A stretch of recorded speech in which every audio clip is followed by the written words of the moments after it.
I was 27 when my parents first told me that my dreams were a joke. My name's Evan, and I grew up in a small town where people measured success by how many hours you worked and how early you could afford your first mortgage. My dad, Robert, was the kind of man who believed that a steady paycheck was the only mark of maturity.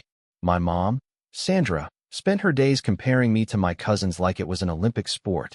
My older brother, Brian, was their golden child, an engineer with a real job and a house in the suburbs by 25. Meanwhile, I was the disappointment who played with computers all day. I'd been freelancing as a software developer since I was 19. It started small, fixing websites for local shops, setting up online stores, that sort of thing. But over time, it grew into something real.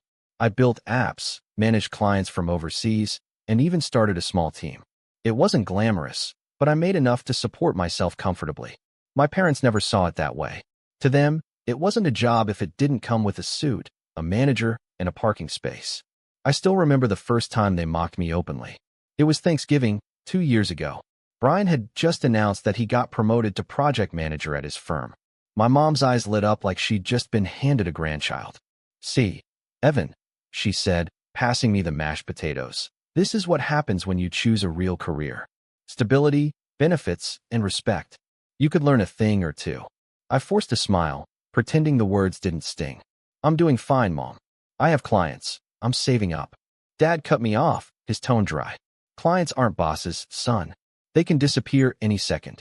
When Brian's company needs him, they keep him. When your clients don't need you, what do? Beg for work." The table laughed, Brian included. I felt like I'd shrunk 2 sizes smaller right there, sitting between my parents' framed expectations and my brother's smirk. I didn't argue, though. Not because I agreed, but because I'd learned something about my parents over the years. You couldn't reason with them when their pride was on the line. After dinner, I helped clean up while Brian and Dad sat on the couch watching football. Mom kept talking about how it's time I got serious about my future. "You're almost 30, she said, drawing a plate. "You can't keep doing this internet thing forever. It's not sustainable. Why don't you apply where your father works? They have great benefits." My dad worked at a manufacturing company called Westline Industrial. Mid-size, been around forever, kind of the town's pride and joy. The idea of clocking in there every morning made my stomach twist. "Mom," I said quietly, "I'm not meant for that. I'm building something. It might not look like much yet, but I believe in it." She gave me that look, the same one she used when I said I didn't believe in Santa. "You and your ideas. You'll learn one day that belief doesn't pay bills." For the next few months, I avoided talking about work around them. Whenever we met, I just nodded and let Brian carry the conversation. It wasn't worth it. But then came the real blow, when I told them I was thinking of buying my first home. It was early spring, and I'd saved up a decent chunk from a few long-term contracts. I'd found a small but nice townhouse on the edge of the city, nothing extravagant, but something I could finally call mine. I told them over Sunday dinner, trying to sound casual. "I've been looking at houses," I said, "and I think I've found one that's perfect. I might put down an offer soon." Mom nearly dropped her fork. "With what money?" "My savings," I said, smiling. "I've been putting money aside for years." Dad chuckled, shaking his head like I'd just announced I was buying a spaceship. "Come on, Evan. Be serious. You're not making that kind of money. Unless you're lying about how much this computer gig pays." I laughed nervously. "It's freelance, Dad. It adds up. I've been smart about it." Brian chimed in from across the table, smirking. "You sure it's not one of those get-rich-quick things? Maybe he's been selling NFTs or whatever those are." The whole table laughed again, except me. I tried to explain how my business worked, how I had contracts, recurring clients, and projects that brought steady income. But they didn't want to hear it. To them, success only came from doing what everyone else did. "You should ask us for help if you're serious," Mom said finally. "We can co-sign for you, maybe lend you something toward the down payment, but only if you get a proper job first. You know, something stable, something real." That word, real, it followed me home that night. It echoed in my head as I scrolled through the house listings again. It wasn't about the money to them. It was about control. They didn't want me to succeed on my own terms. They wanted to be able to say, "See, he needed us." I didn't take their offer. I bought the house myself, without their help. It wasn't easy. I had to liquidate some investments and work insane hours for a few months. But when I got the keys, standing in that empty living room, I felt something I hadn't in years: pride. I invited them over after I moved in. I thought maybe, just maybe, they'd be proud too. They weren't. "This neighborhood isn't great," Mom said the moment she stepped inside. "You should have waited. If you'd let us help, you could have gotten something nicer." Dad just looked around with a smirk. "Looks small, but I guess it's good for a start." Brian laughed. "You know what this reminds me of? Those YouTube setups people have when they still live in their mom's basement." It was supposed to be a joke, but it wasn't funny. I brushed it off again, the same way I always did, pretending their words didn't matter. But inside, something started to shift. The thing about being mocked your whole life is that eventually, it either breaks you or builds something inside you that doesn't go away. That night, after they left, I stayed up working. Not just to prove them wrong, though that was part of it, but because I realized something. I didn't want their approval anymore. I wanted success so undeniable that even they couldn't twist it into something to ridicule. Months passed. Business grew faster than I expected. A startup I'd helped design software for got acquired, and they offered me a full-time position as their lead developer. I negotiated partial ownership instead. It was the best decision I ever made. By the next year, my income tripled. I upgraded my car, renovated my home, and hired 2 full-time employees. I didn't tell my parents. I let them think I was still barely getting by with my computer thing.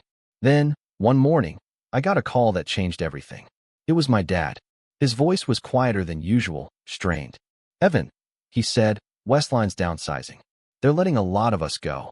I didn't say anything for a moment. "I'm sorry to hear that." "Yeah," he muttered. "They've been struggling. New management, bad decisions, you know how it is." I didn't know, because I'd been looking into Westline Industrial for months. Not out of spite, at least not at first, but because a client of mine had been analyzing potential acquisitions in the area, and Westline was on the list. At the time, I hadn't realized the irony. But now, hearing my dad on the other end of the phone, suddenly unsure and vulnerable, it hit differently. He went on about how unfair it was, how loyal he'd been for 20 years. No severance, no respect, just a meeting and a handshake. For the first time in my life, I heard defeat in his voice, and I didn't know whether to feel sorry for him or something else entirely, because part of me already knew what was coming next. And that's when everything began to change. When Dad lost his job, I thought, maybe foolishly, that it might humble him. For the first time, the man who'd spent decades lecturing me about real work was suddenly unemployed. But humility wasn't in his vocabulary. Within a week, the story in our family group chat had changed from "Westline fired me" to "the economy is falling apart." My mom was in full-blown defense mode, talking about how loyal employees were being betrayed by greedy companies. I offered help, not money, just to take a look at his resume and maybe help him find something remote. I knew several tech companies looking for logistics coordinators or manufacturing consultants. But he shot it down instantly. "I don't want some kid sitting at a laptop teaching me how to find a job. I've been working longer than you've been alive." That was the tone of every conversation that followed. Pride, denial, and a sharp undertone of bitterness. He'd always defined himself by his work, by the long hours, the steady paycheck, the feeling of being needed. Now that it was gone, it wasn't just his job that vanished. It was his sense of control. Mom didn't help. She made his failure my responsibility in subtle, infuriating ways. "Your father's just been under stress lately," she said one evening over the phone. "Maybe if you visited more, or took him out somewhere, it would cheer him up." "Mom," I said, pinching the bridge of my nose, "I've been buried in projects. I'll see you guys soon, but..." "Evan, this is when family shows up, not when it's convenient." It was always like that. When Brian got a promotion, celebration dinner. When Dad lost his job, I was supposed to drop everything and play therapist. A month later, they came over uninvited. I was in the middle of a Zoom meeting when the doorbell rang. My dad stood on the porch, wearing his old Westline jacket, holding a plastic grocery bag like it was his badge of honor. Mom followed right behind, already talking before I could even greet them. "We were in the neighborhood, and I told your father you could use some help organizing this place. It still feels temporary." The temporary jab again. My home never felt good enough for them. They sat down in the living room like they owned it. Dad turned on the TV without asking, flipping through channels until he found a sports recap. Mom started tidying non-existent messes, straightening cushions, wiping down counters that were already spotless. "You really need a woman's touch in here," she muttered. "I'm fine, Mom. Are you? You still eating those takeout meals?" "I cook," I said, even though I didn't really. They stayed for hours. Every attempt I made to ease them out just got brushed off. When they finally left, the house felt smaller, like their judgment had clung to the air. The next week, Mom called again. "Brian's thinking about moving closer to the city," she said. "He and Lauren found a 3-bedroom condo. Maybe you could help him figure out his financing. You're good with money, right?" I froze. "What do you mean, help him?" "Well, he's got great credit. But you know, houses are expensive these days. Maybe you could loan him a little? You don't have kids, and you've been doing well. It would be nice to help your brother out." I almost laughed out loud. "Mom, are you seriously asking me to give Brian money for a house?" "It's not giving," she corrected, like that changed anything. "It's family helping family." I wanted to ask her where that family helping family sentiment was when I was scraping together every cent for my down payment. But I didn't. I just said, "No, I can't do that." She sighed heavily. "You've changed, Evan. You used to be so generous." That comment stayed with me for days. Generous. I had paid my own way through college, built a business from scratch, bought a home with no help. And somehow, I was the selfish one. Brian called that same evening. "Hey, man," he said, sounding way too casual. "Mom said you might help me out with a little down payment boost. Don't worry, I'll pay you back." "She had no right to tell you that," I said sharply. "Oh, come on. It's not a big deal. You've been making good money, right?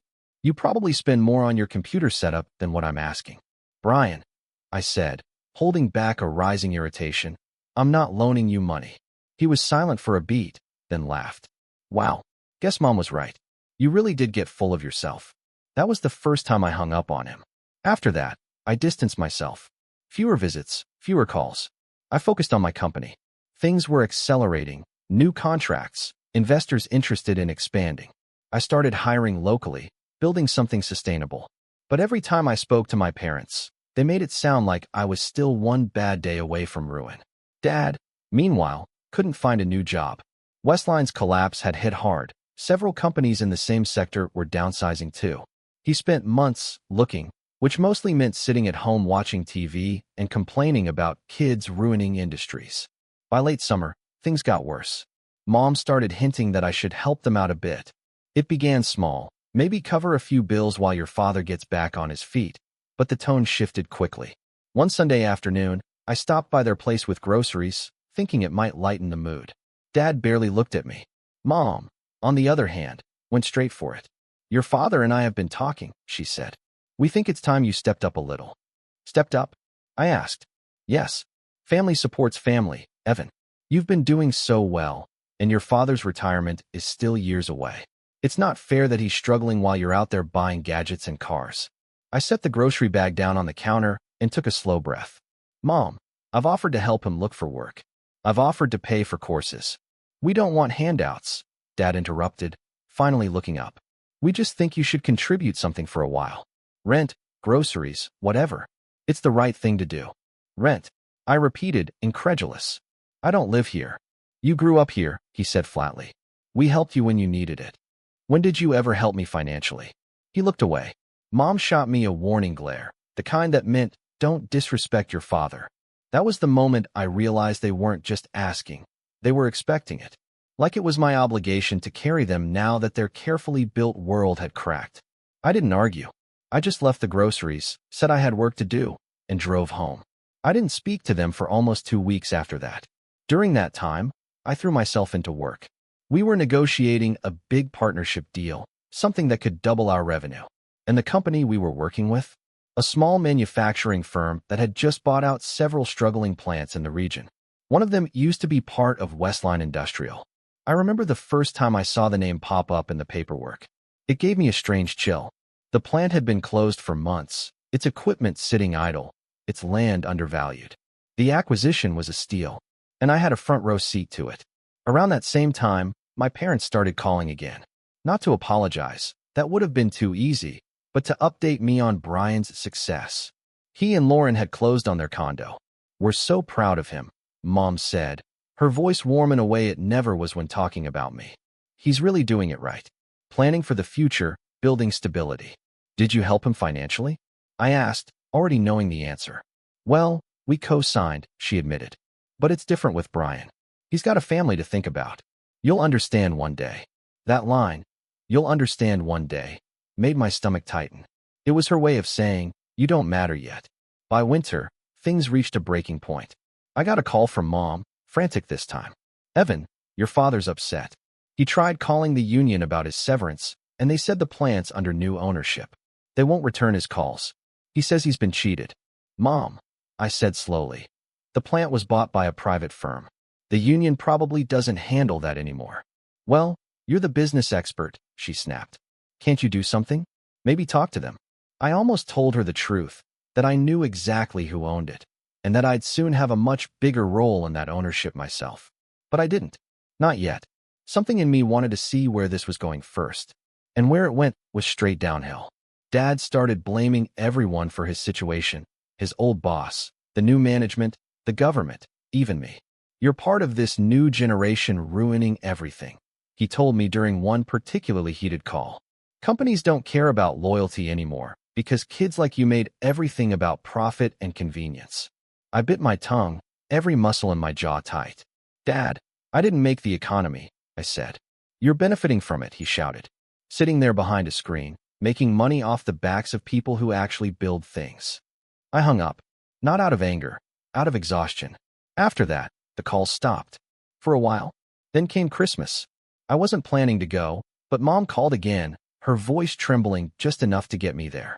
Your father's been quiet, she said. He's not himself. Just come for dinner, please. I showed up with a bottle of wine and a carefully neutral smile. Brian was already there, cracking jokes about his new car. Mom was setting the table, humming, pretending nothing was wrong. Dad sat in his armchair, staring at the TV. Hey, Dad, I said softly. He looked up, eyes tired. You doing all right, son? It sounded almost genuine. For a brief moment, I thought maybe, just maybe, things had softened. Then, halfway through dinner, Brian said it. Hey, Dad told me something crazy, he laughed. You know his old company? The new owners are apparently your client or something. Is that true? The table went silent. My fork froze midair. Where'd you hear that? Dad's union buddies were talking about it. They said your name came up in some business filing. Mom frowned, confused. What's that supposed to mean? I felt everyone's eyes on me. And that's when the tension finally snapped. The silence after Brian's comment was suffocating. The clinking of forks stopped, the TV hummed softly in the background, and I could feel my parents' eyes boring into me. My mom was the first to speak, her voice sharp but deceptively calm. What does he mean, Evan? What's this about your name coming up with your father's company? I set my fork down slowly, trying to think. It's nothing shady. I do consulting work for a client who's been acquiring old plants in the region. One of them happened to be a Westline property. That's all. Dad's expression darkened. So you knew? I knew they were buying Westline's assets, I said carefully, but I didn't know exactly which divisions or who was affected until recently. Mom's voice rose an octave. And you didn't think to tell us? Your father has been losing sleep over that place, and you're just, what? Helping the people who took his job. It's business, I said, already knowing how hollow that would sound to them. Business. Dad spat, pushing his chair back. You call this business? You sat there, listening to me talk about how they ruined my career while you were part of it. I opened my mouth to explain that I wasn't part of it, that the acquisition had saved hundreds of local jobs, but the words died on my tongue. He wasn't looking for an explanation. He was looking for someone to blame. Mom stood up too. Unbelievable. Your father gave 20 years to that company. 20 years. And you, his son, are profiting off its collapse. The word profiting hung in the air like poison. Brian leaned back in his chair, smirking like he was watching a movie. Man, this is wild. You couldn't make this stuff up. That was the moment something inside me snapped. You think I caused this? I said, my voice shaking. Do you even understand how this works? I didn't fire Dad. I didn't close the plant. You just did what was convenient. Dad interrupted, his voice low but dangerous. You always do. The rest of dinner disintegrated into chaos. Mom was crying, Dad was shouting, and Brian was pretending to mediate, but throwing in little digs every chance he got. When I finally left, The air outside felt heavy. Snow had started to fall, covering the driveway in a soft white layer. I stood by my car for a minute, just breathing, my heart pounding in my chest. I didn't sleep that night.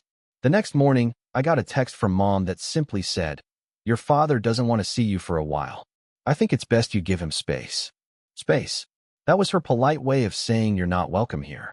I tried to focus on work, but the situation gnawed at me.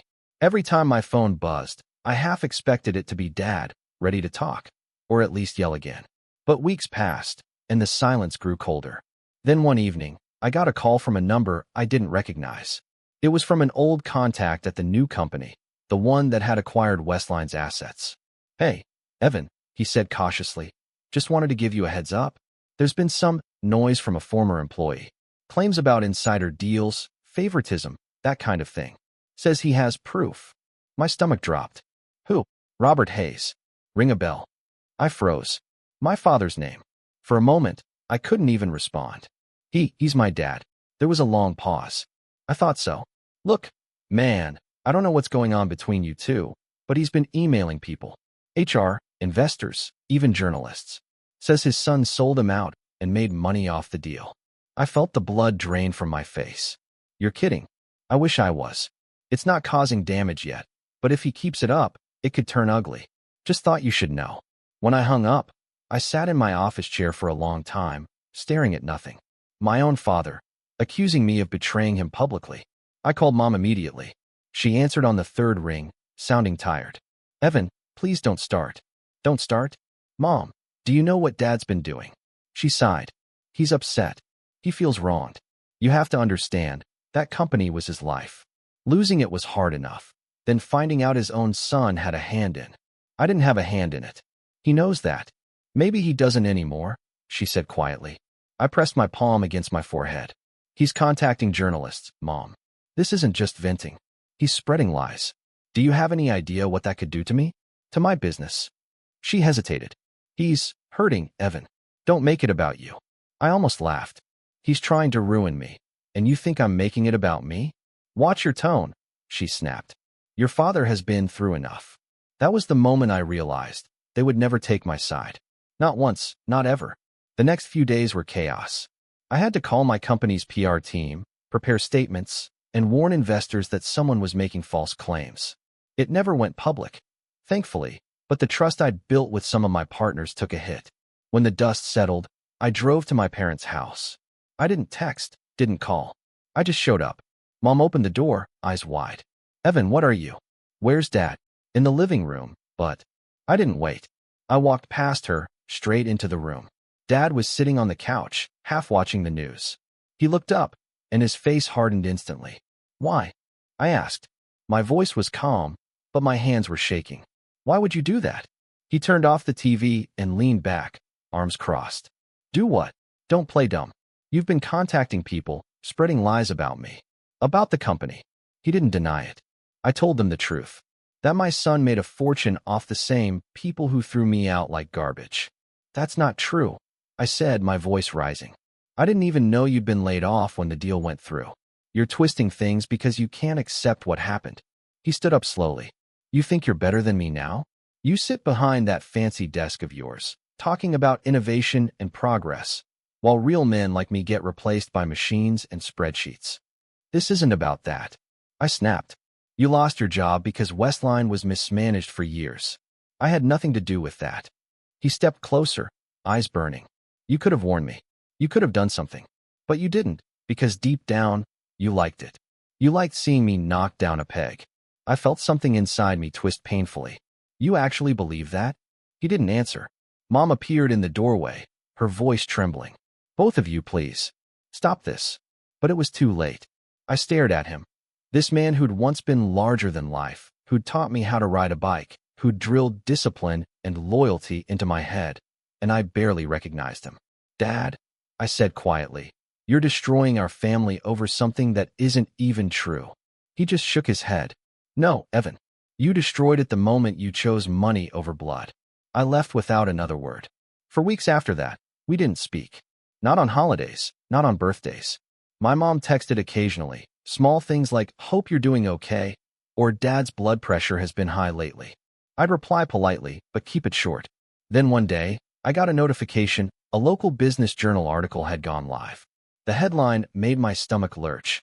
Local entrepreneur linked to controversial takeover of Westline Industrial.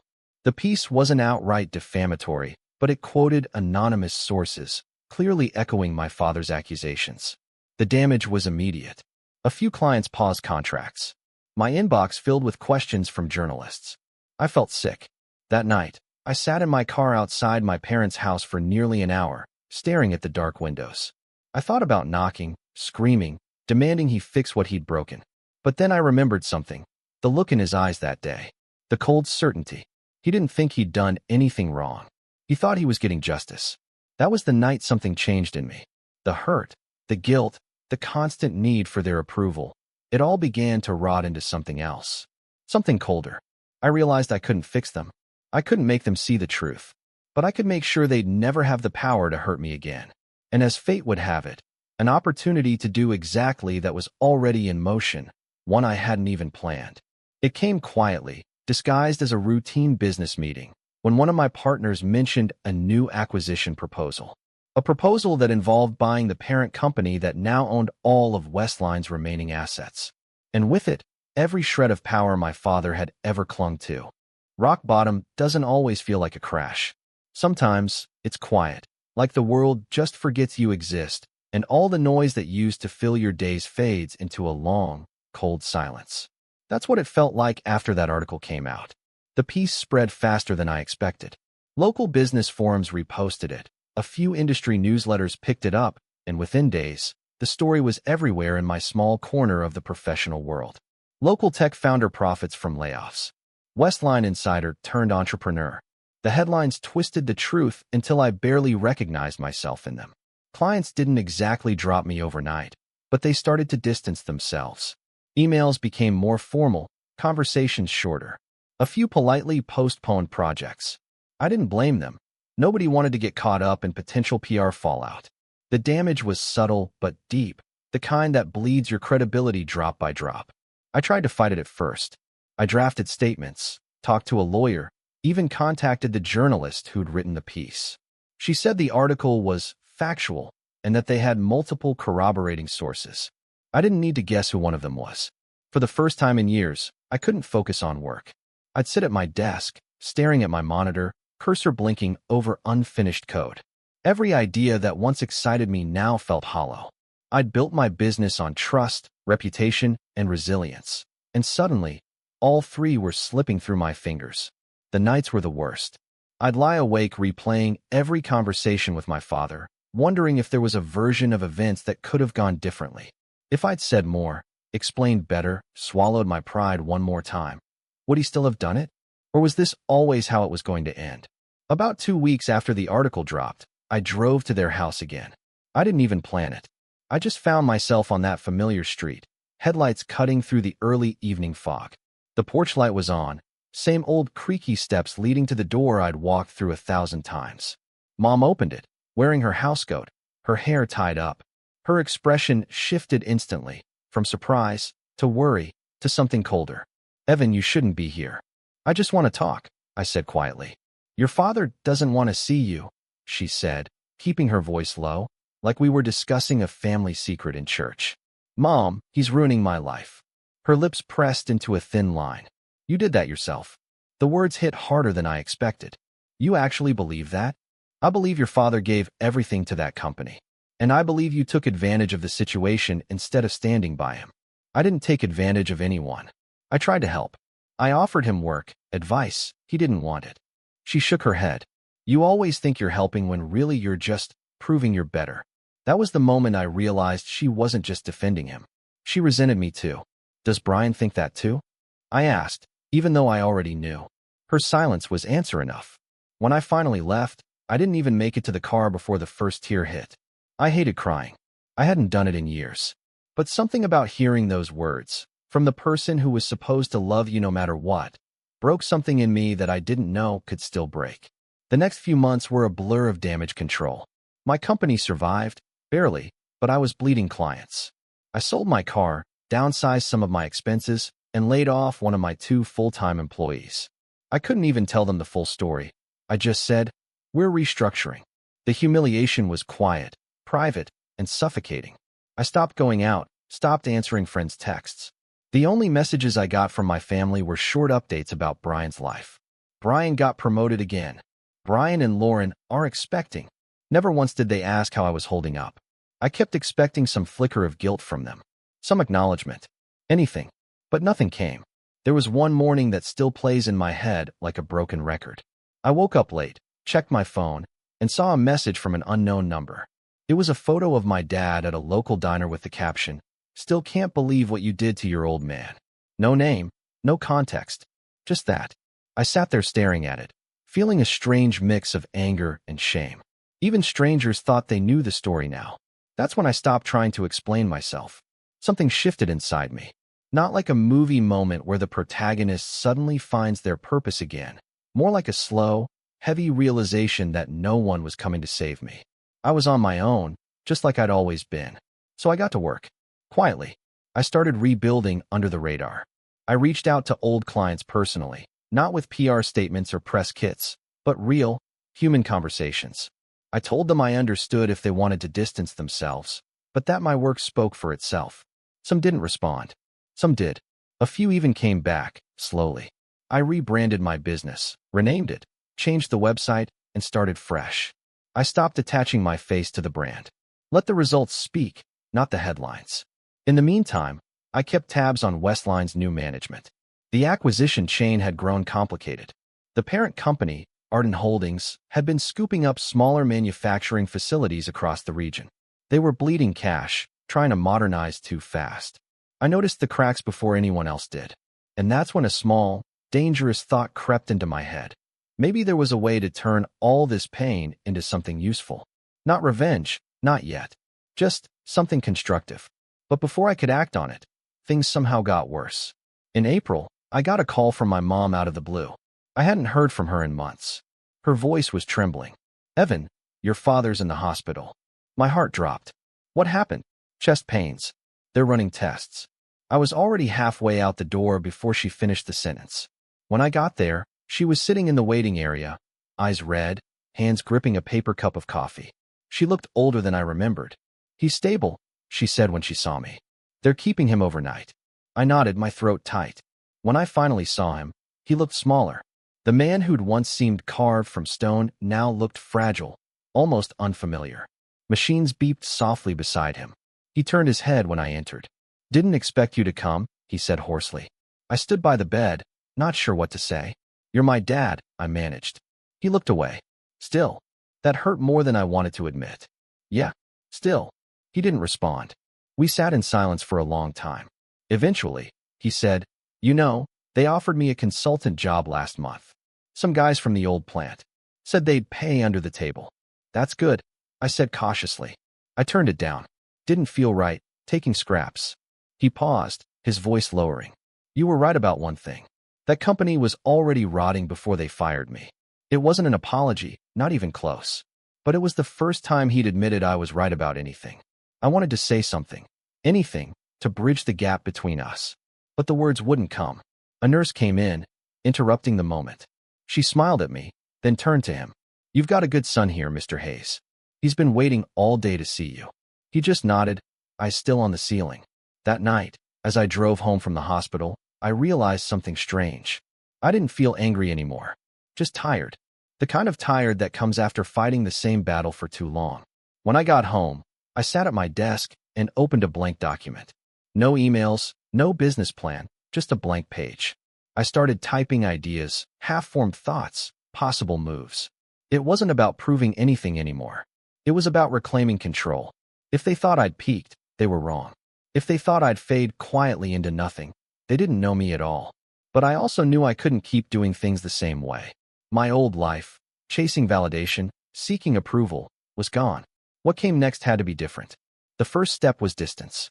Real distance. I stopped answering calls from my mom. I unfollowed Brian and Lauren on social media. I blocked the people who'd spread the story. For the first time in my life, I stopped explaining myself. Instead, I worked. 12-hour days. Weekends. Late nights. Slowly, my company found its footing again. Leaner, quieter, more efficient. And behind the scenes, I kept my eye on Ardent Holdings. The cracks were turning into fissures. Financial reports showed losses, supply chain delays, internal conflicts. And then, one day, a rumor started circulating. Ardent was preparing to sell several of its assets, including Westline. That same week, I got a letter in the mail. It wasn't from my father, but from his attorney. A formal notice. He was suing me, not for defamation, not for slander, for emotional damages tied to my alleged role in his job loss. It wasn't about money. It was a statement, a final attempt to break me. When I finished reading the letter, I sat back in my chair and exhaled. No tears this time. No shouting. Just clarity. If this was the game he wanted to play, I was finally ready to stop defending myself and start fighting back. Winning didn't feel like revenge at first. It felt like survival. The lawsuit my father filed should have ruined me, or at least, that's what he hoped. But the court dismissed it within a month. The claims were vague, baseless, and riddled with emotional language. My lawyer called it a tantrum in legal format. Still, the damage was done. The humiliation of seeing my own last name listed next to his on a court docket burned worse than any public article. But that embarrassment did something I didn't expect. It hardened me. After years of being the quiet son, the misunderstood dreamer, the family's emotional punching bag, I finally stopped asking for fairness. I started thinking like someone who had nothing left to lose. And that was dangerous for them.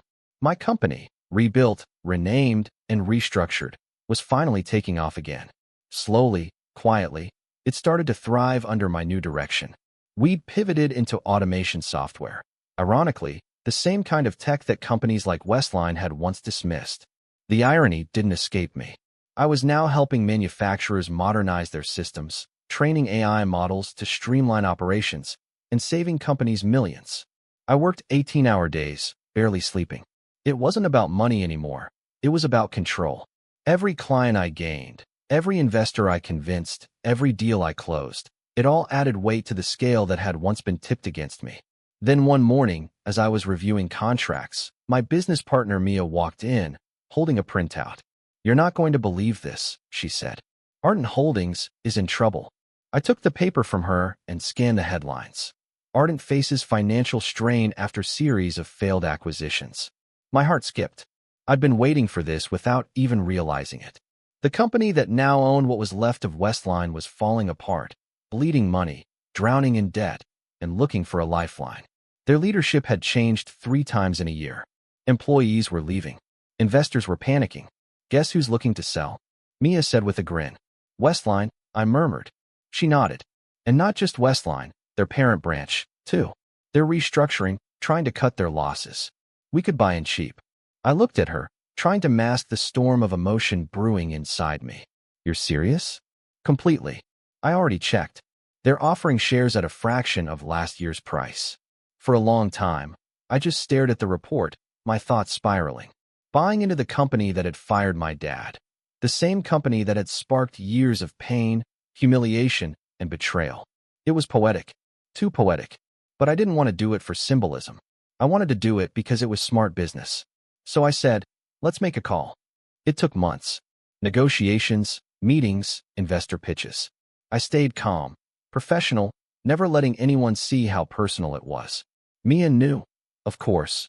She'd been with me long enough to read between the lines. But she never said a word about it. She just worked alongside me, tireless and precise, as if she wanted to see this through as much as I did. By the time the deal went through, I owned 62% of the newly restructured division. Westline Industrial was mine. When the paperwork was finalized, I didn't celebrate. No champagne, no toast. I just sat alone in my office, staring at the digital signature on the screen. It wasn't triumph I felt. It was closure, a quiet exhale after years of tension. But that peace didn't last long.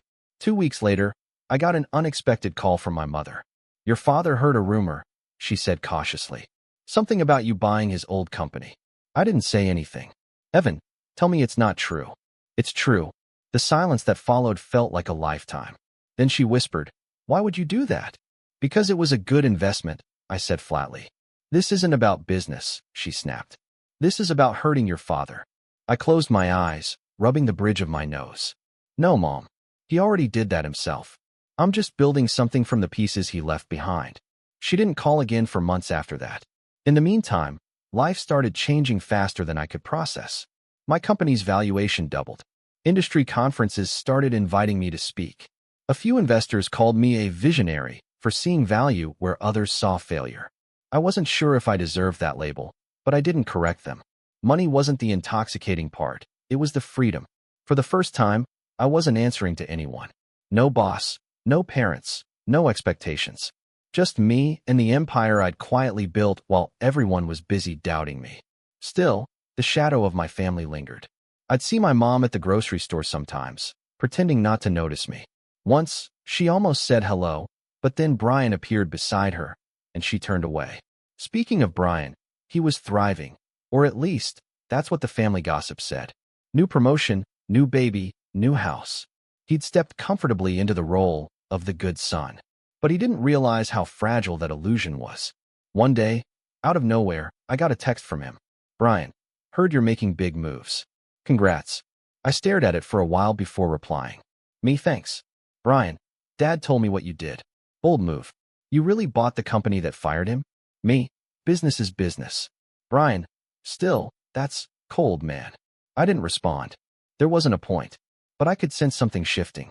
Whispers traveled fast in small towns, and now the whispers had turned into stories. Stories about the kid who made it big, the tech guy who bought Westline. Some painted me as ruthless, some as brilliant. Either way, people were talking, and that meant power. I leaned into it. I hired better staff, expanded operations, and launched a new division focused on sustainable manufacturing tech. The government grants rolled in. Partnerships followed. There were nights when I'd sit in my office overlooking the factory floor, the same floor where my father had once spent decades of his life, and feel a strange mix of pride and sadness. The machines hummed with precision, the air smelled of metal and oil, and I thought about the man who'd once told me I'd never understand real work. Now I was signing paychecks for over 200 employees. Still, I kept my ownership quiet. Publicly, the holding company was listed under a neutral name. I didn't want my father, or anyone else, knowing too soon. Not until I decided it was time. And time had a way of revealing itself at the perfect moment. One day, Mia walked into my office with a folder and that familiar spark in her eyes. "We've got an offer," she said. "A big one." I raised an eyebrow. "From who?" "Rothman Group. They want to buy the division outright. 8 figures, cash." I whistled softly. "That's tempting." "It is," she agreed. "But I get the feeling you're not done with this place yet." She was right. Selling it now would be smart. Profitable. Clean. But something in me wasn't ready to let go. "Not yet. Not yet," I said finally. "There's one thing I need to do first." She didn't ask what. She just nodded, like she already knew.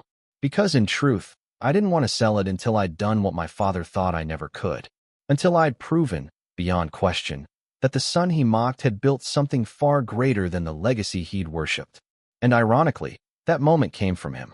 A month later, my assistant walked into my office looking uneasy. "There's a man here to see you," she said. "He says his name is Robert Hayes."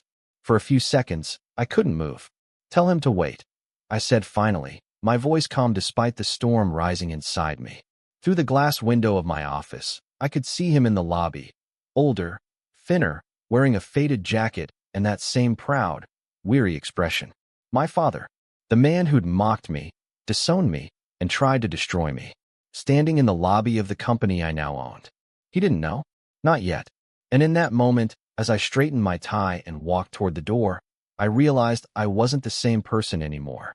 I wasn't the son begging for approval. I was the man he'd taught me to fear, and I was about to show him exactly what real power looked like. He looked smaller than I remembered. It had been almost 2 years since we'd last spoken face to face, and time had carved itself into him like a sculptor working with blunt tools. The once broad shoulders that used to fill a doorway now slouched forward. His hair, once jet black and combed with precision, had gone gray, wild at the edges. His hands, though still strong, trembled slightly as he held his worn baseball cap. He stood at the reception desk, talking softly with the front clerk, unaware that every square foot of this building now belonged to me. The same building that used to carry Westline's rusted signage, where he'd worked overtime shifts and bragged about real work, while I sat in my room typing code into a cheap laptop. Now, the plaques on the walls carried a new logo. My logo. I motioned to my assistant, Nora, to let him through. She glanced at me, hesitant, like she was trying to read if this was personal or professional. Are you sure? Yeah, I said quietly. Let him in. He turned when the glass doors opened. His eyes locked on mine, and for a brief second, I saw something flicker in them. Hesitation, pride, maybe even shame. It was gone just as fast. Evan, he said, stepping in. Didn't expect to see you here. I smiled faintly. I could say the same. He looked around, trying to take it all in. The modern lighting, the polished steel accents, the hum of quiet productivity that filled the hall. This place looks different, he muttered. Cleaner. Bigger. It's been renovated, I said. A lot's changed since Westline. He nodded slowly, running a hand along the wall like he was tracing the past. I gave 20 years to this place, he said softly. Never thought I'd walk in here again. There was no anger in his voice this time, just exhaustion. I gestured toward my office. Let's talk inside. He followed me, limping slightly, the soles of his boots leaving faint marks on the spotless tile. I could smell the faint scent of machine oil still clinging to him, like the ghosts of his old life had followed him inside. When we sat down, he took a deep breath and folded his cap in his hands. I didn't come here to fight, he said. I came because I heard something, and I needed to hear it from you. What did you hear? That you bought it. He looked up, meeting my eyes. That you bought the company that took everything from me. I leaned back in my chair, silent for a moment. It's true. He swallowed hard, his jaw tightening. Why? There it was, the question that had been hanging between us for years. Not just why I bought it, but why I'd chosen this path at all. Because I could, I said simply. Because I saw something worth saving, and no one else did. He stared at me, his face unreadable. You always had an answer for everything, he muttered. You think this makes you better than me? Owning the place that used to feed our family. I shook my head. It's not about being better. It's about doing what you never believed I could. He scoffed, though it came out weaker than before. You think this is a victory? No, I said quietly. It's survival. We sat there in silence for a while, the tension between us thick but fragile. Then he surprised me. They let me go without severance, he said, voice cracking slightly. 20 years, Evan. I trained half the guys who replaced me. I thought if I stuck it out, I'd retire here. But they didn't care. None of them did. He looked around my office again, and I could see it hitting him. The bitter realization that someone else, his son, now sat in the chair that had belonged to his old boss. I wanted to feel triumphant. I wanted to see justice in his eyes. But instead, I just felt tired. What do you want, Dad? I asked softly. He hesitated. A chance, he said finally. Just one. To work again. I can't sit at home anymore. I'm losing my mind. The air in the room went still. You're asking me for a job? I said, trying not to sound shocked. He met my gaze, unflinching. You're in charge now, right? You can make it happen. For a long moment, I didn't say anything. I just watched him. The man who had mocked every dream I'd ever had, now sitting across from me asking for help. I could have ended it right there. I could have told him no, that I wasn't hiring, that it was poetic justice to watch him finally understand what it felt like to beg for something you'd earned 100 times over. But I didn't. Not yet. Let me think about it, I said quietly. I'll get back to you. He nodded slowly, stood up, and left without another word.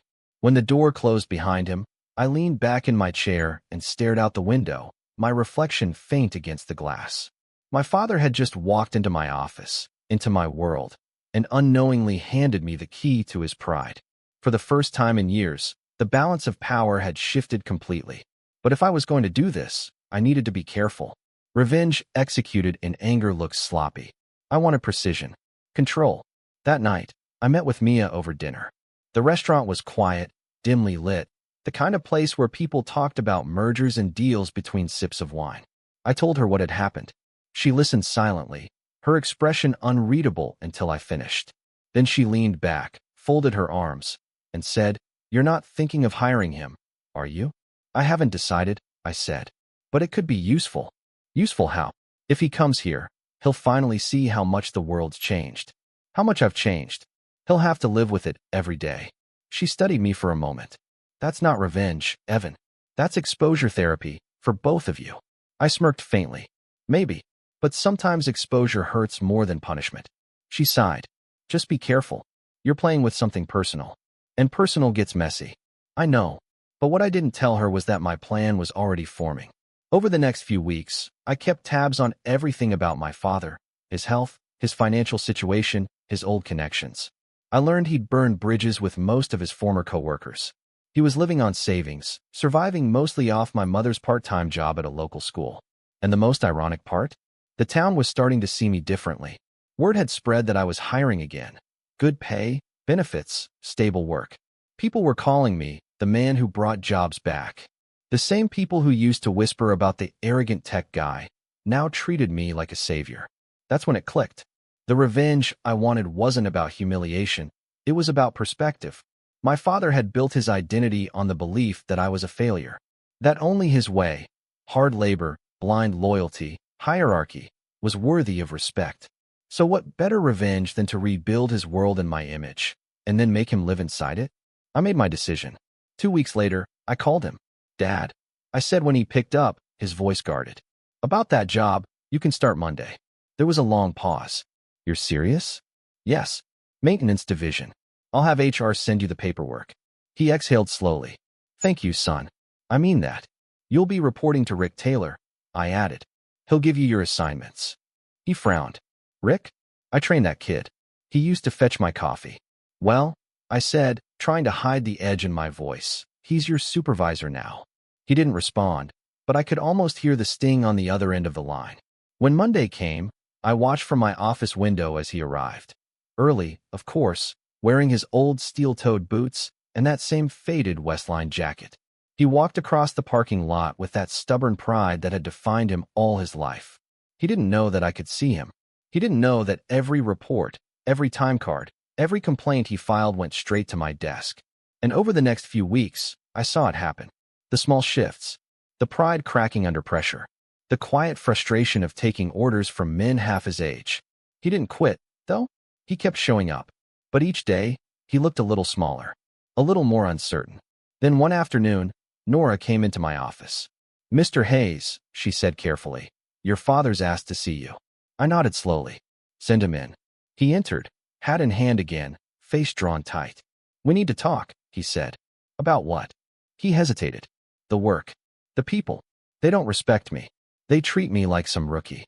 Maybe you need to earn their respect, I said evenly. His eyes narrowed. You think this is funny? No. I think this is fair. He clenched his fists. You brought me here to humiliate me. I stood up slowly, meeting his gaze. No, Dad. I brought you here to see the world you never let yourself understand. The one you told me didn't matter. He stared at me, breathing hard, but there was nothing he could say. The truth was laid bare between us, cold and sharp. I gave you a job, I said quietly. The same chance you never gave me. What you do with it is up to you. For the first time in my life, he had no answer. When he left the room, I knew he wouldn't quit. His pride wouldn't let him. And that was exactly what I needed. Because the next phase of my plan, what would come after this, wasn't about showing him the world had changed. It was about showing him who was changing it. When my father started working under me, I thought watching him struggle would feel satisfying. But it didn't, not at first. For weeks, he came in every morning at 7 o'clock sharp, clocked in, did his work quietly, and left without saying a word to anyone. No outbursts, no lectures, just silence. But beneath that stillness, I could see the slow unraveling. The man who'd once barked orders across factory floors now stood at the bottom of a hierarchy he didn't control. Every instruction he followed from younger supervisors chipped away at the pride he'd spent a lifetime building. It was subtle, but I could see it. The way he avoided looking anyone in the eye. The way his hands fidgeted with his ID badge in the elevator. He'd aged years and months. And yet, he kept coming. Every single day. Until one morning, Rick, the manager I'd put above him, walked into my office looking uneasy. Sir, he said, your father's been causing some issues. I leaned back in my chair. What kind of issues? He's been trying to tell the younger guys how to do their jobs. Keeps saying, that's not how we used to do it at Westline. They're starting to complain. Morale's dropping. I nodded slowly. All right, write him up. Same as you would anyone else. Rick hesitated. He's your father. I know, I said. And that's exactly why you have to treat him like everyone else. A few hours later, the report hit my inbox. Employee continues to disregard operational procedures. Refuses to adapt to automated systems. I approved the disciplinary notice without hesitation. That afternoon, he stormed into my office. "What is this?" he barked, waving the paper in his hand. "Your performance review," I said calmly. "You had them write me up?" "They did their job," I replied. "You've been undermining your supervisors." He slammed his fist on the desk. "You set me up for this. You put me under some kid half my age just so you could watch me fail." I stood, keeping my voice even. "You're here because you asked for a chance. You wanted to work. This is what work looks like now. You can either adapt or move on." His eyes narrowed. "You're enjoying this, aren't you?" "No," I said, "but I'd be lying if I said I wasn't learning from it." He stormed out, slamming the door so hard the glass rattled. That night, I stayed late, reviewing the quarterly reports. We were outperforming every projection. My name was on more contracts than ever before. For the first time in years, the company wasn't just surviving, it was dominating. But part of me still couldn't shake the weight of what I was doing. I wasn't just proving him wrong anymore. I was rewriting the story he'd built his entire life around. Then, about a month later, the opportunity came. Ardent Holdings, the corporation that had originally bought out Westline, was going under completely. Their board was desperate to offload the last of their assets before going bankrupt. "They call me personally. Evan," their representative said, "we're liquidating the remainder of our shares. You're the majority stakeholder. Are you interested in acquiring the rest?" I didn't hesitate. "Send me the paperwork." By the end of that week, I owned 100% of the company that had once fired my father.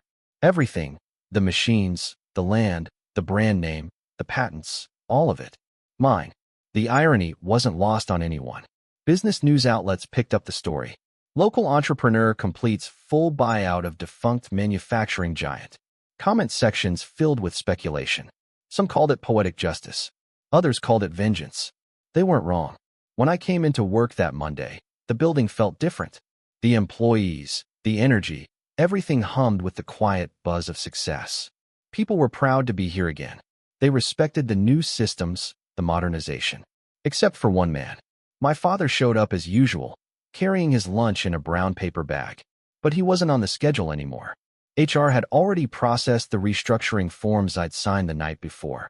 He walked into the break room to find his access badge no longer worked. Confused, he came to my office. "Something's wrong with my card," he said. "It's not wrong," I replied. "You've been let go." He stared at me, not understanding. "What?